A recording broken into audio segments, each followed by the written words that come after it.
Morning. I was 17 years old, babysitting 3-year-old twins, a boy and a girl.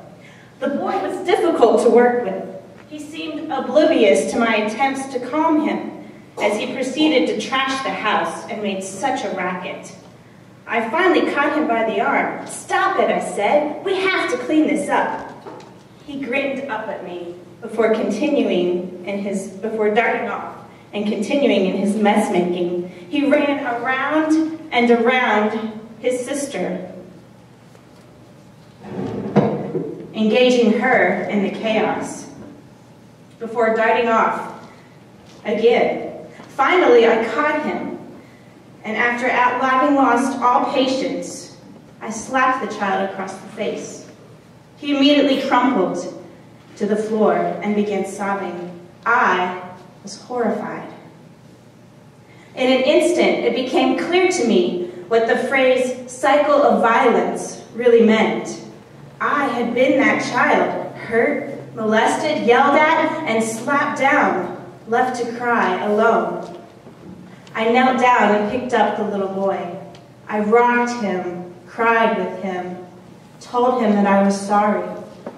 It was then that I made a promise to myself that I would not grow up to be someone who abused other people. I would do whatever it takes to break the long cycle of violence that clouded my family's history. It would end with me. We know that to end the cycle of violence, we must engage in purposeful and active nonviolence. So, what are we to do about the cycle of hatred in our world? In the words of Martin Luther King, returning hate for hate only multiplies hate, adding deeper darkness to a night already devoid of stars. Darkness cannot drive out darkness. Only light can do that. Hate cannot drive out hate. Only love can do that. Only love. So what does it really mean to stand on the side of love? We could have said, stand on the side of the oppressed, stand on the side of the disenfranchised, stand against the haters, but no. We called on ourselves and everyone who would stand with us to stand on the side of love. And I am passionate about this campaign for many reasons. It has mobilized Unitarian Universalists to action. It has highlighted stories of oppression, brought light to social issues, and brought hope to people that needed it most. When the world is cleaved in two, we all know which side to stand on. That's easy. So I did not come to give the sermon that we all hold in our hearts, the one we may like hearing. In preparing, I asked myself what I most need to hear, in hopes that it will contain a glimmer of what we all most need to hear about the strength to love. This is the challenge we put before ourselves when we chose the word love. It's appropriate this Sunday follows Martin Luther King Day because King spoke of forgiveness and love more than all the things he is remembered for. A collection of Martin Luther King's sermons was put together in a book called Strength to Love. In his sermon, Love in Action, King began with the verse, "Then, said Jesus, Father, forgive them, for they know not what they do," at the time of Jesus' crucifixion. He continued, "We shall not fully understand the great meaning of Jesus' prayer unless we first notice that the text opens with the word then. It was then, when he was plunged into the abyss of nagging agony, then, when man had stooped to his worst, when he was dying a most terrible death, that he said, 'Forgive them, for they know not what they do.'" Forgive them. There is a somewhat widespread belief that people who say or do something bad enough are not worthy of our forgiveness. It's easy to hate those who have deeply hurt children. Online articles with those kind of headlines have reams of comments detailing how people would wish harm to the perpetrator. Can we have love in the absence of forgiveness? Among our families, how do we love when the wounds may run deep? In our churches, how do we love when we've been hurt, stung by angry words or actions of our own community members? Among those who we cannot even like, how do we love when all a person says or does promotes hatred? Forgiveness can be really hard. We're good at loving when it's easy, and we still need that example of loving gay, lesbian, bisexual, transgender people. We need to show our love for people who would be oppressed or marginalized, for race, religion, gender identity, disability, and you know the list goes on. For people who are different, stranger, we welcome them in, treat them as our neighbors. I am really proud of our faith and of our church for the ways that we are welcoming. However, there are questions about standing on the side of love that I'm still trying to figure out how to answer. We know how to love the oppressed, but do we know how to love the oppressors, our enemies? And I've come to the conclusion there will always be times when love almost seems uncalled for. Sometimes what love requires just seems to ask too much of us. We're only human. It's easier to engage in the negative words or actions, or to just walk away. So when may love appear to be uncalled for? Well, if I were beaten and thrust into pain, as Jesus was, I don't think at that moment I'd be asking for forgiveness for the perpetrators. And in today's world, I don't know what I would say to a person who fiercely defended their hatred of non-whites, or Muslims, or Jews, or undocumented immigrants, who they call illegals. What can I say when my truth is screaming that no one is illegal, no one is bad-natured, just for being what some may think of as the wrong kind of human? These would not be easy people to talk with, even to stay in the presence of, and they are not easy to love. What I need to figure out is this process of loving when it's really hard. And I'm reminded again of Jesus' words.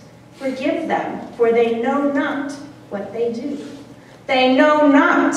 Hatred is blinding, causes us to somewhat literally lose our minds. In this way, anger can also overwhelm us, cause us to lose our minds when we act out in violent or destructive ways. This is not how we want to be. Love is a healing and redemptive power that we need in a world that is so slow to forgive. The teenage mother who struggles to grow up fast enough to care for her child, she knows we are slow to forgive. The public official who cut short his career over the leak of an adulterous affair, he knows we are slow to forgive. The prisoner cast off from the world, whose life reads like a tempest tragedy, she knows we are slow to forgive. The very existence of the death penalty is our society's outright refusal of forgiveness. I don't want to refuse forgiveness, and I don't want to be slow to forgive. I've stood in awe watching the wise, nonviolent peacemakers at marches and rallies. They are calm during the chaos. They enter the conflict, maintain compassion, and diffuse the situation. If we can approach that kind of place when we need to take a stand or confront hostility, that's a strong, stable place to be. So even though sometimes what love asks of us may be really hard, it's also really possible. We can do this. We can love out loud. In this process, there will be obstacles. Our thoughts and our feelings will throw us a curveball. We're holding on to hurt. We have grudges. We have really wanting to be right or to be heard. We make mistakes and hurt others. And finally, we reflect with grace. We have forgiveness for ourselves and for each other. I'm beginning to understand that forgiveness is given not as an alternative moral high ground, but as a side effect of love.